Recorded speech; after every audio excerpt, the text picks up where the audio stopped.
have spent a lot of time involved in interdisciplinary programs, either academic or artistic or sort of creative, that this doesn't feel like this shock to me, but it does feel like a familiar sense of many people coming from many different backgrounds, many different countries, and coming together in a way that sort of just works. The unique part that I'm feeling here is this desire and ability to engage on in a sense, deeper level, since it is about philosophy. It's not just about, some of my background has been coming together to build things together, either for like an art or engineering purpose. Here, it's really about sort of getting deep from all different levels of either just like talking and socializing, or reading old texts, or thinking about why we're here, or sort of hard philosophical questions. So I think, yeah, I agree with you that it feels like this unique place where people come together due to differences that end up being these like deep webs of sort of interconnectivity in a nice way.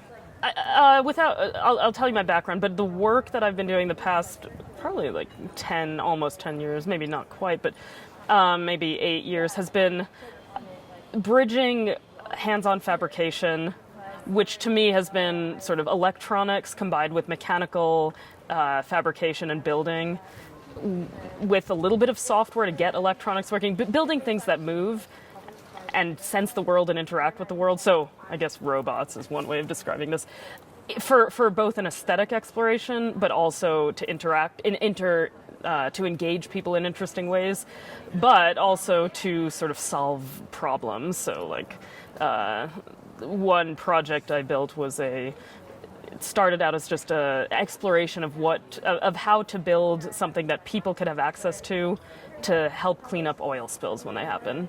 It ended up turning into a community project, building robotic sailboats to collect ocean data. So a lot of the work I've done has been this art exploration, and I say art because it's been in the setting that I thought was art, and an exploration that came from inside, but that sort of straddled this line that gave it tension to pull it towards something functional. So that's what I mean by art and engineering.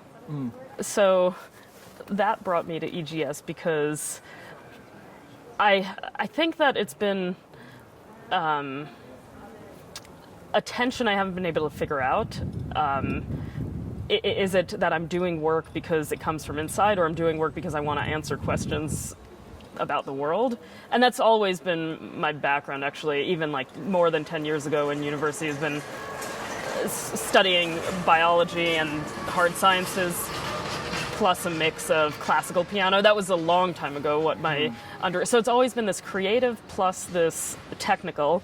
And I think I never took the time to ask why I am doing things and why people do things, and sort of how to engage with this tension or even a dilemma of the aesthetic versus the practical. And I thought that by coming to a place where it's open yet still about philosophy would be this way to bring this philosophical thought into the work I do, that's either personal exploration of aesthetics or practical engineering, but never really getting into why or the deeper meaning behind it all for me.